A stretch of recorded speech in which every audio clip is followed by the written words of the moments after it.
So, what was your story converting to Serbian Orthodoxy? Uh, that's an interesting one because it's a beautiful story, I think, but it's a long one. But to summarize it, one summer I was traveling with some of my friends that I had known for a very long time, especially my friend who's now my kum, Milan Drapic, and I just asked that he show me things that are, you know, important to Serbian history and culture because wherever I go, especially in Europe, I'm very interested in art, I'm very interested in culture, I'm very interested in architecture, and I just asked, my friends that they show me something that was impressive and important to Serbian history. And so we had a friend who had a car, shout out Stevan, and we drove just to the outskirts, the vicinity of Belgrade. And they said, we're going to take you to two manastir because, monastirs are important, both to Orthodoxy but also to the history of Serbian people. And they took me first to Manastir Manasia, where Vicho Dechanski is. And then they took me after to Manastir Ravanica, where Tsar Lazar's relics are. And when I was on that trip, I was on an interesting place in terms of my spiritual life. I was raised a Protestant Methodist from the Anglican Church. My mom was an atheist who converted to Christianity, so she was kind of very passionate about it when she was raising me. And then by the time I was at this monastery at that point in my life, I was not super interested in rediscovering new forms of Christianity, but I was open to learning about, not only learning more about my Protestant background, but also seeing what else was out there. And the moment we got to this monastery, I kind of had a chills moment where I had never felt so at peace and so calm, and to be surrounded by such beauty. Ravanica is in the mountains, and you hear a stream running, and there's monks walking everywhere, back and forth. And the moment was when I actually walked into the monastery, and my friends were showing me, how to venerate icons and how to venerate the relics of Tsar Lazar, who is a great saint, not only in the Serbian church, but in Orthodoxy as a whole. And the moment that I kind of mimicked what my friends were doing and copied them, venerating his icons, I almost felt like out of breath, an electric current like running through my arm, and I kind of couldn't really figure out what was happening to me.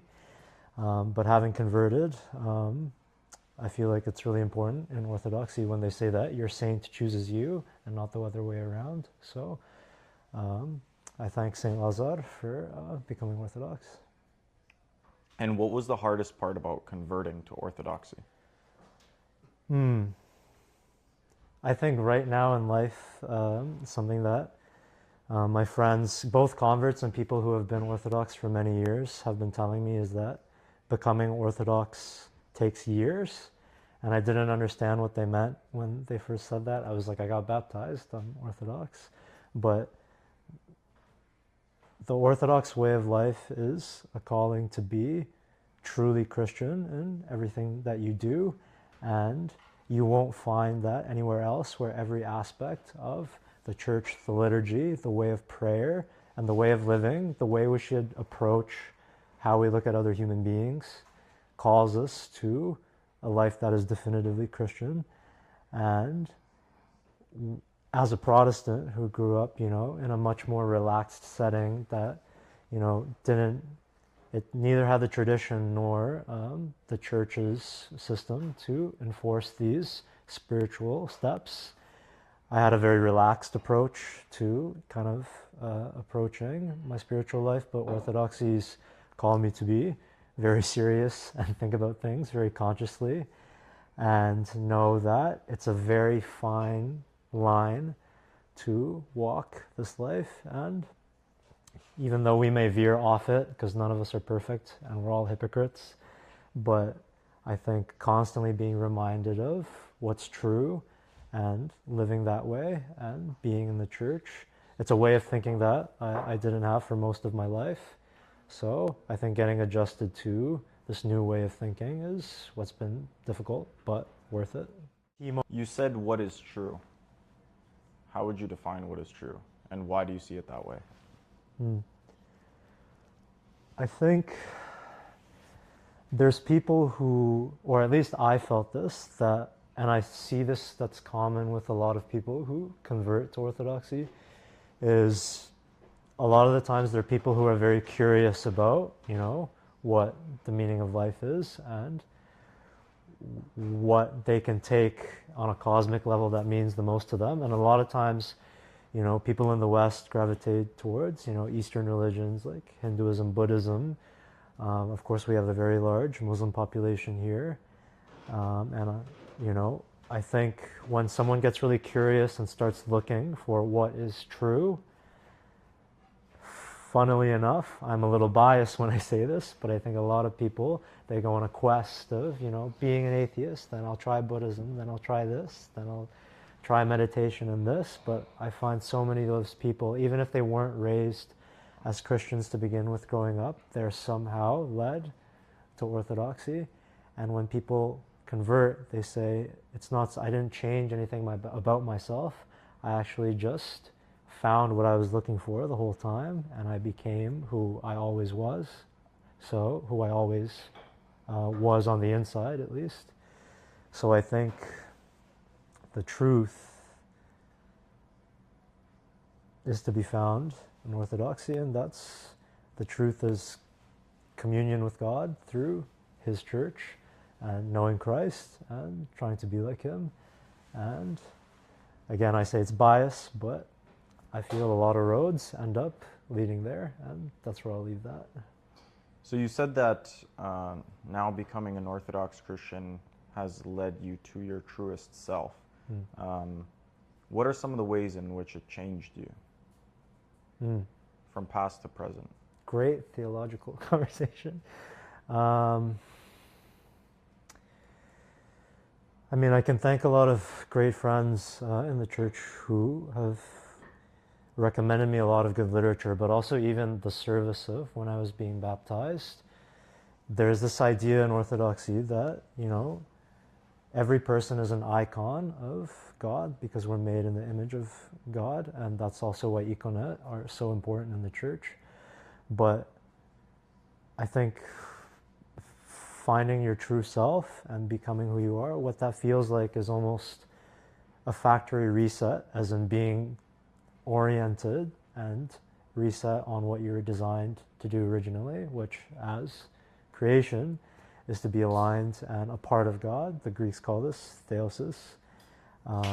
So I think, especially as someone who grew up pretty religious, but a Protestant at that, finding my true self and what that feels like is I finally have access to truly be a part of divinity, which is true communion and knowing God. And I think when you discover that, there's no other feeling like that. And that's actually something that every single person can feel. But part two of that, I'm just thinking, you asked me these are some pretty big questions, is I think also as a kid growing up as a Protestant, even when I was really little, I wanted to cross myself. We don't cross ourselves in the Methodist Church, but it was something that I just wanted to do because I felt that there was something more.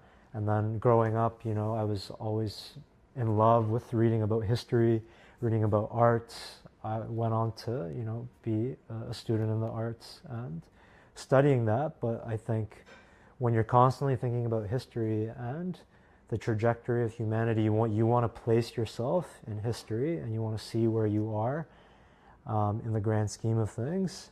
And so discovering Orthodoxy had that spiritual element of okay, this is what I was made to do, this is my purpose, but then also just in the context of understanding historically and finding these traditions and seeing that these do matter so that you can link yourself to a richer past of the species.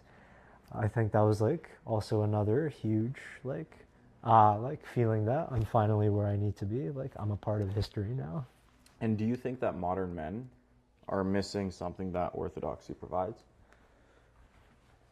For sure, in short. Um, Look, I think if we make it really simple, I think it doesn't, it can be even anything. I think the lack of, we've seen what the fruits of not being spiritual are, is, that's what I'll say. And I think that, especially in Orthodoxy, men are called to be a certain way and, you know, to be leaders of their families, to be leaders of society, and to have a goal in life, which goes beyond having, you know, a career, you know, a nice car, house, whatever. That's all fine. But I think maybe it's above my pay grade to say what exactly that calling is, but I think it's important for men to be oriented and have a goal in life that goes beyond what they have in this world and the physical reality they live in. And how is the Serbian Orthodox community different from your past community? So the Anglican community. It's funny because I say this about, especially about my kum, Milan, that he converted me by not saying anything about Orthodoxy. And I think it still sends me spinning, but I think the community as a whole, especially Serbs who are very devout, it's an integral part of your country, and it's literally the reason why your country survived, 600 years of Ottoman occupation.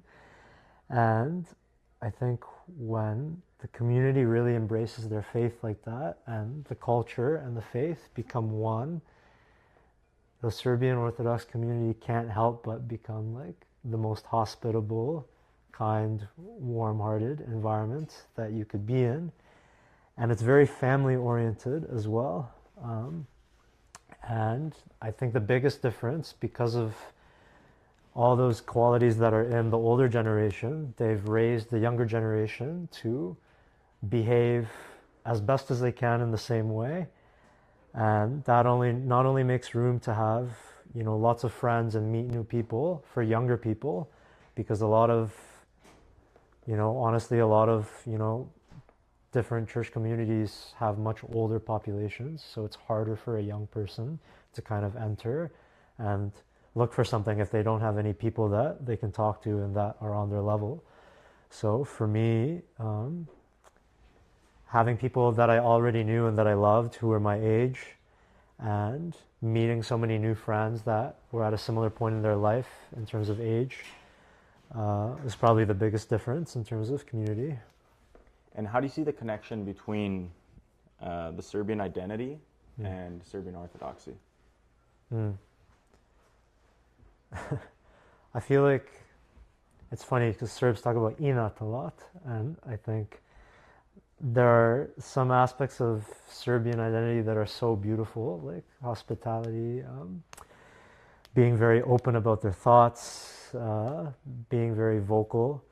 And I think, and of course with inat is stubbornness, and I think with that, the positive way that that's reinforced their faith is that Serbs really, who are very devout, stand their ground and don't take any, BS or meddling with their faith. And I think that has been a beautiful, shall we say, seasoning to Orthodoxy. But at the same time, like even myself as someone, like I do mostly go to Serbian parishes, but I think it is Father Josiah Trenum, who I love, once said that when we put nationalities in front of the word Orthodox, that tells other people that it's for them and it's not for you. And I think that was a breakthrough for me in terms of ultimately we do sometimes need to separate, because the truth is Orthodoxy, but it is in many different countries like Russia, Greece, Romania, Bulgaria, and of course Serbia. So I think that distinction is important, especially for converts, so that you're in the church for the right reason and you also love Serbs for the right reasons. And do you think Serbs are spiritual people? I would say so. I think you know, the conversion of the Serbs happened, you know, so long ago, and it's almost hard to distinguish that time period in the history of, you know, Slavs and Serbs where they weren't Orthodox. So I think it's gone both ways, where they were in a place that was ready to receive a different belief system when they were pagan and they were converted by Kirill and Methodius, but also I think even, you know, with dancing, traditional dancing, and, you know, folklore, and the emphasis on family and family strengths and cooking and spending quality time with people that you care about. I think it's definitely a part of Serbs to be believing in the special bonds between people and the traditions that bring them together. And what would you say to someone that is considering converting, especially given you've gone through it yourself? Take your time.